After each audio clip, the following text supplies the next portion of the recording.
कुशल बागवान होय छै जे एकटा बगीचा में सब तरह एकटा फुलबाड़ी में सब तरह फूल के सजौने रहे छै जे खगता पड़ला पर कोनो सरस्वतियों के चढ़तन कोनो भगवतियों के चढ़तन आ साक्षात शंकरों के चढ़तन ततै बहुआयामी प्रतिभा से संपन्न बेचन ठाकुर जी जे एहि तरह अपना फुलबाड़ी में सब तरह फूल के सजौने छै वो निश्चित रूप से अपने लोग आशीर्वचन छै।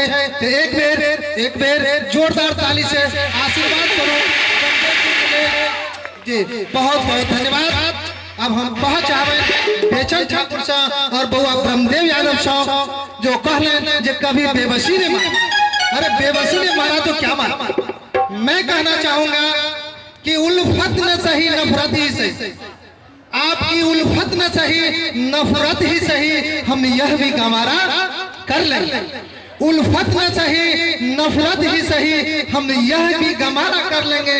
एक याद तुम्हारी दिल में लिए, एक याद तुम्हारी दिल में लिए जीने का सहारा कर लेंगे। बहुत बहुत धन्यवाद। आप कहीं मत जना की संध्या के 7:30 बजे जा रहा है। अब हम